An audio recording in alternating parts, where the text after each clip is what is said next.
viewers, and welcome to this new video. This is on the DCS World Normandy map.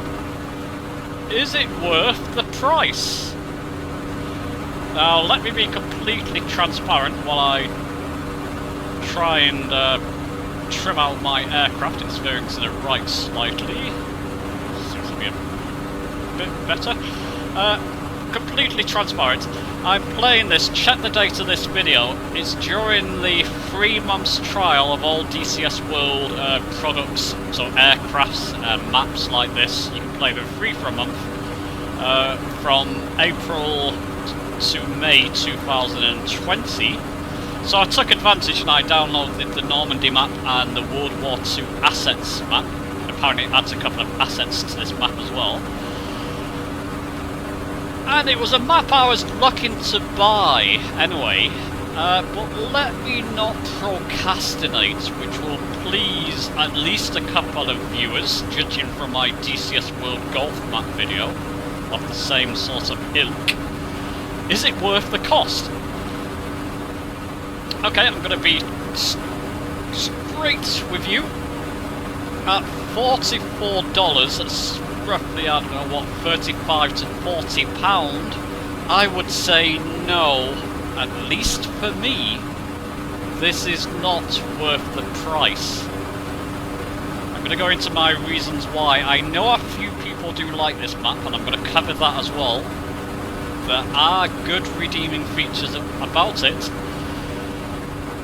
I just don't feel there's enough features and excitement and wow factor about this map, at least for me, to justify that $44, £40-ish price cost. Even at $22, it's on sale at the moment for $22, which is what's about £17-18 maybe.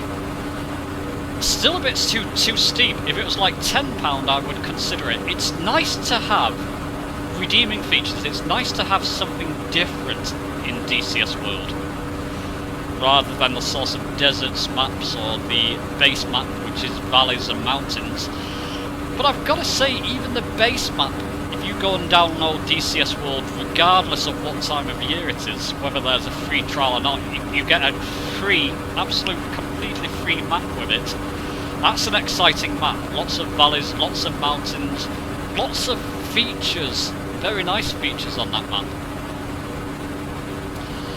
Here, you get lots of countryside, which of course it's sort of part of the Normandy region in France.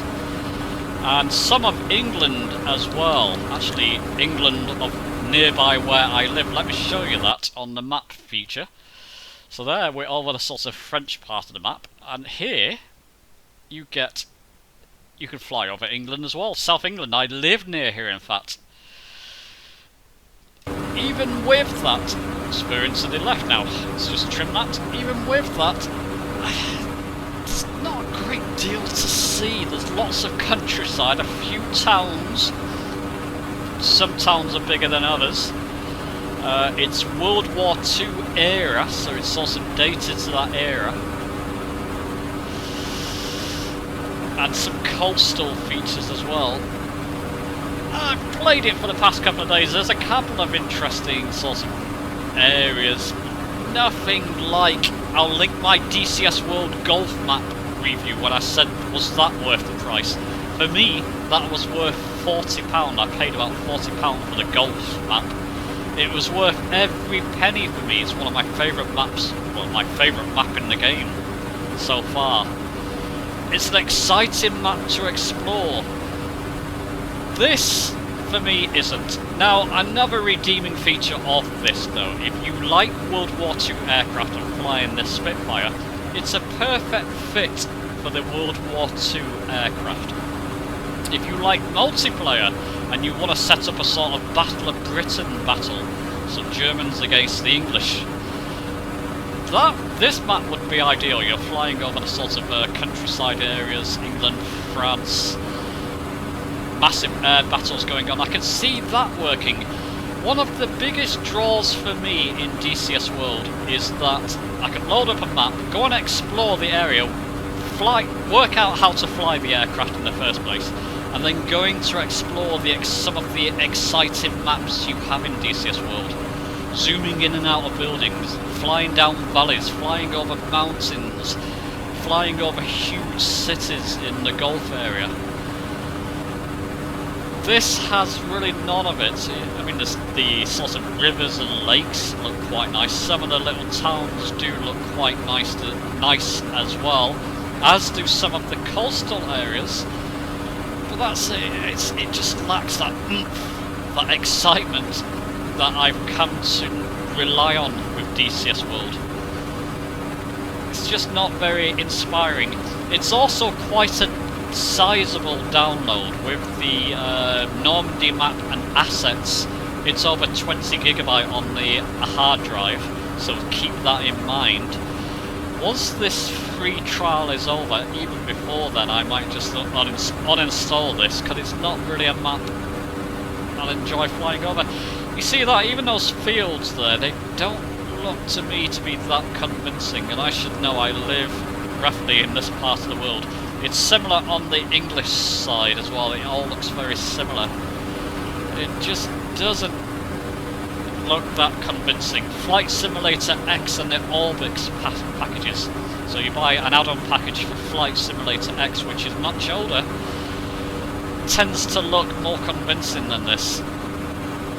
I know this is dated to the World War II era, so you've got to keep that in mind. Maybe it looked this way somewhat.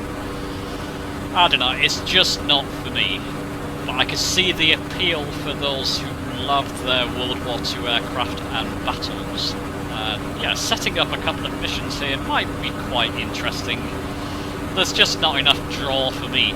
But listen, that's my opinion. If you have this map and you enjoy flying on it, I know a couple of YouTubers who love this map. What's the draw for you? Why do you like this map so much? Can you give your side of the story? Maybe I'm missing something. Otherwise, give this video a like if you liked it, or whatever. And happy flying. I'll see you next time.